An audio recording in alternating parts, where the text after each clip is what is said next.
Un poco más. ¿Y por aquí? Mucho más. Can physical desires ruin a person's life?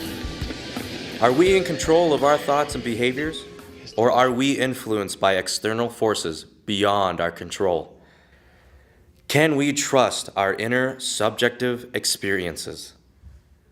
What is our experience of time based on? St. Augustine sought to answer these and other questions. St. Augustine, now on the philosophical roots of psychology.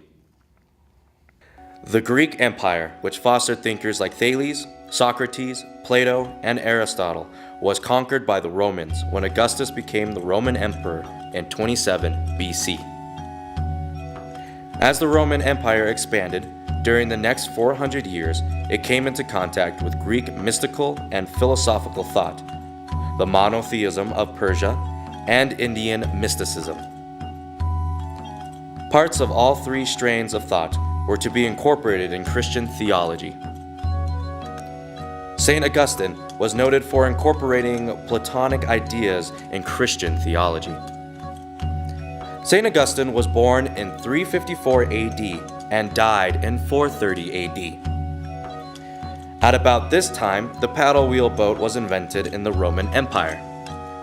In 312 AD, the Emperor Constantine had a vision of the Christian cross before a battle.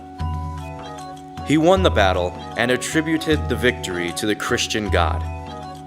As a result, Constantine established Christianity as the state religion. The city of Rome was then sacked by the Visigoths in 410 AD.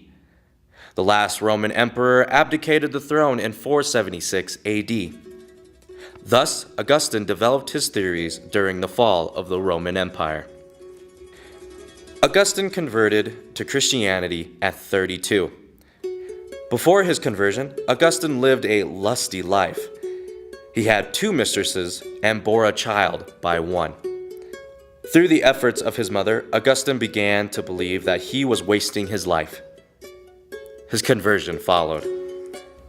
As Christianity moved from a stigmatized minority religion to an official state religion, it began to develop a philosophical framework. St. Augustine played an important role in this transformation. What was Augustine's influence on Western thought and psychology? Similar to Plato, Augustine had contempt for sensory experience and believed that the body and soul are in continual conflict. He viewed God as the source of the realm of forms. The realm of forms was proposed by Plato. Augustine believed that ultimate knowledge involves knowing God. Contrary to Aristotle, Plato and Augustine felt that observation of the external world was not important. This view of nature slowed the development of science. However, Augustine proposed that God speaks through people's souls and that God's voice could be heard through introspection. In an analogous fashion, Plato believed that the realm of forms could also be accessed through introspection. Thus, introspection, or attention to internal subjective experience, becomes elevated in importance. For Augustine, the purpose of introspection was to gain knowledge of God. Later, introspection was used by Descartes to arrive at his famous quote, "I think, therefore I am." Wilhelm Wundt in the late 19th century attempts to use introspection as a method of identifying the structure of the mind. Freud also relied on the introspective ability of his patients to help him understand the working of the unconscious.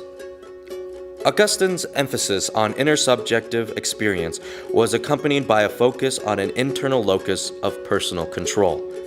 For Augustine, an internal locus of control involves the freedom and responsibility to know and obey God's laws. The importance of personal responsibility is later emphasized in a secular manner by humanistic psychologists such as Abraham Maslow, Carl Rogers, and Rollo May. Finally, in the 1940s, the early social learning theorist Julian Rotter further develops the idea of internal versus external locus of control. In his famous text, Confessions, Augustine asked God about the mysteries of human life. One of these mysteries is the experience of time.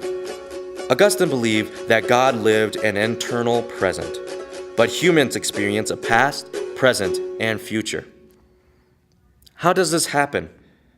Augustine proposed that the experience of time depended on the interaction of sensory experience and memory.